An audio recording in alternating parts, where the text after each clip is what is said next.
Hi everyone, I'm Jiamu. I'm a senior student studying computer science, honors math and data science at University of Michigan. Um, I'm also an incoming first year master student studying computer science and engineering at University of Michigan. This is my video for applying to be a GSI for EECS203, which is the discrete math. Today I'm going to talk about the pigeonhole principle. All right, let's get started. So what is the pigeonhole principle?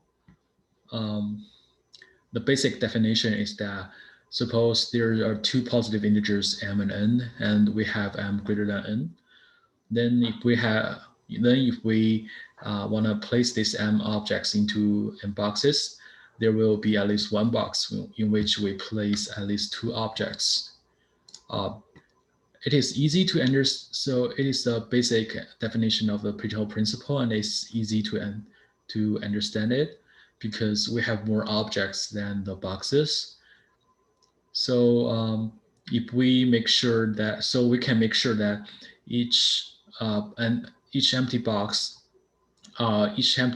can have exactly one objects in it. Then after placing n objects into n boxes, we have n minus n objects left. Um, and if we want to place the rest uh, objects into the n boxes, we must have at least one box in which we place we place more than one objects, which is placing at least two objects. A more advanced or more complex definition of the pigeonhole principle is that suppose there are three positive integers n, m, r, and their relationship is m greater than n times r. If we want to place m objects into n empty boxes, there will be at least one box in which we place at least r plus one objects. It's also easy to understand that because we can think of placing objects into and boxes into r rounds. In the first round, we place exactly n objects into n boxes so that each box has exactly one object. And in the second round, we we also place another n objects into n boxes so that each n boxes so that each box has exactly two objects in it. After r rounds, we have m minus n times r objects left. Then if we want to place the rest objects into the boxes, we have at least one box which we place more than r objects, which means that we place at least r plus one objects. And these two definitions are kind of concrete, and there's a more abstract uh, version of the pigeonhole principle, which states that let m and n be finite sets with m's cardinality is greater than n's cardinality, then there doesn't exist an injective function with f which maps m to n. So these are three different definitions of the pigeonhole principle. Today, we're going to use the pigeonhole principle to solve an interesting question. And the question, the question is, prove that there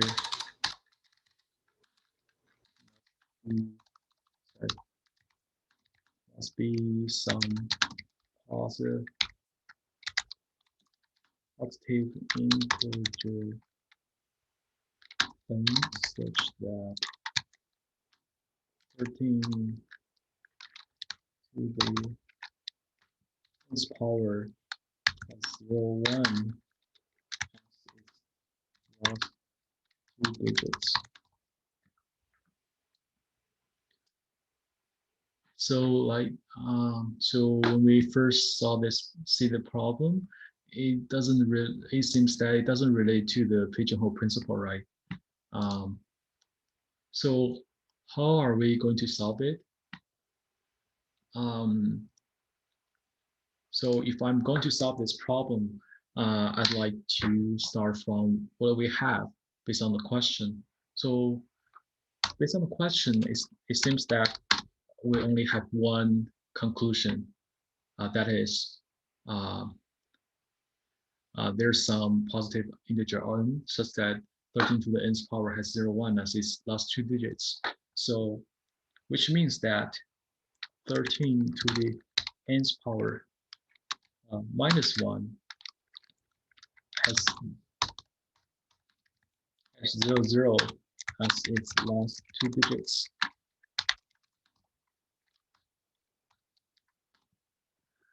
And based on this, we can know that 100, we can know that 100 is a divisor of 13 to the nth power minus 1 because it has 0, 0 as its last two digits. And so this is what we got from the question. And there's an implicit one we haven't noticed that is 13. So for 13, we know that 13 is not a divisor of 100. So and 13 to the any positive power, any positive integer power is not divided by 100 either. So we know that 13 to the r's power is divided, divided by 100. And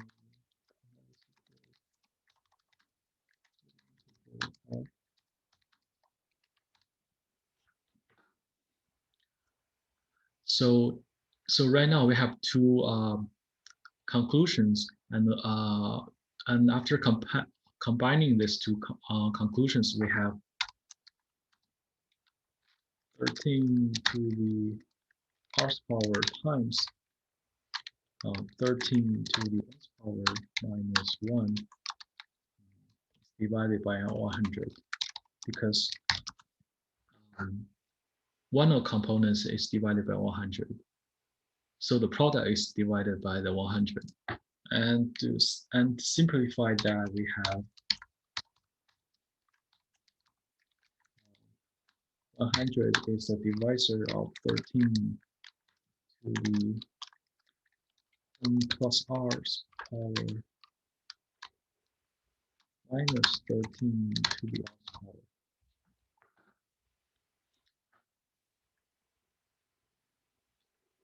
Okay, so right now we have this conclusion, and this is a very important one, because right now we can use the pigeonhole principle. So since we know that when something is divided by 100, it has 100 different reminders. So if there's 101 numbers, there will be at least two numbers having the same remainder after they divide by 100. So this 13 to the n plus r's power and 13 to the r's power must have the same remainder after they divided by 100, so that their difference can be divided by 100. So based on these conclusions, we can prove the problem we have. So we can prove the question we have in the reverse order. So the solution is that suppose we have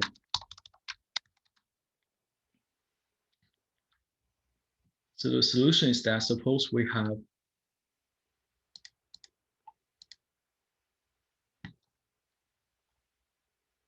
Um,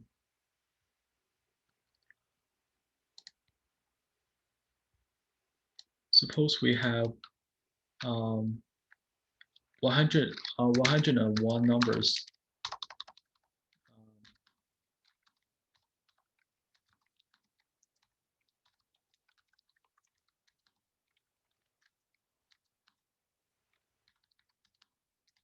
Suppose we have 101 numbers, which are 1, 2, 3, 4, 5 to blah blah blah to 101, to 101, and and um, and there must be and there so uh, so by pigeonhole principle,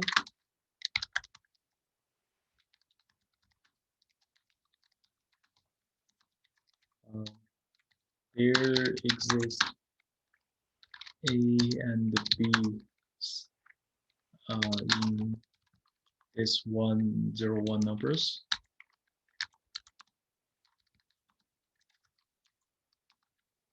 such that 13 to the base power and 13 to the base power have the same remainder when they divided by 100.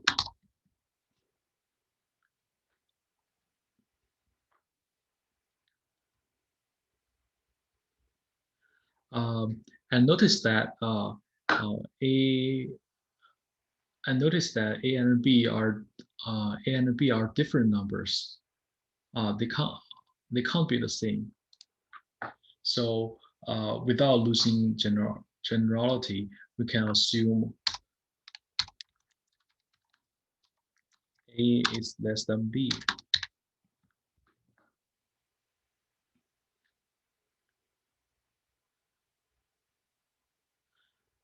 Okay, so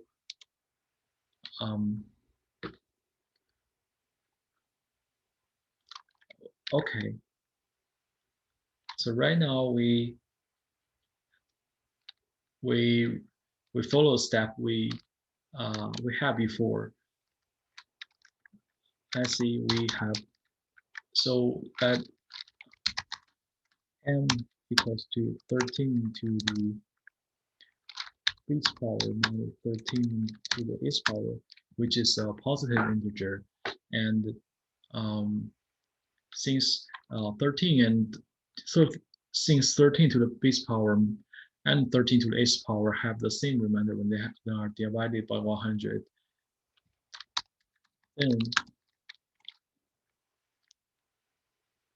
100 is divided by m, which is the 13 to the base power minus 13 to the base power.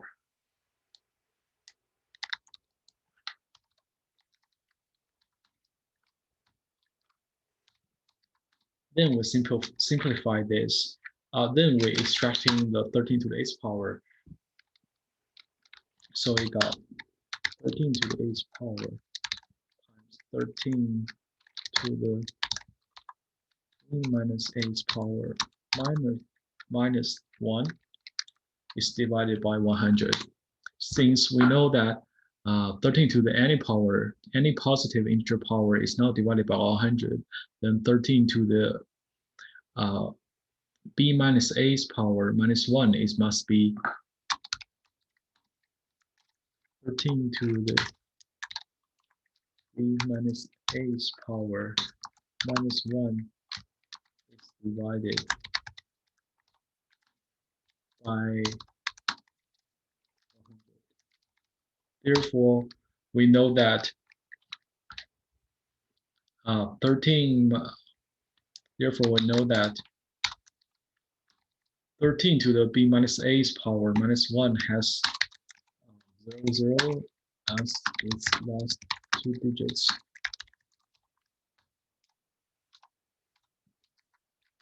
And we have 13 to the b minus a's power as 0, 1 as its last two digits. since b is since we are without losing of generality, and we assume a is less than b, then b minus a is a positive integer. So there must be some positive integer and such that 13 to the nth power has 0, 1 as its last two digits. So that's how we use the pigeonhole principle to solve this small and interesting question. All right. Thank you, guys. Thank you for watching my video.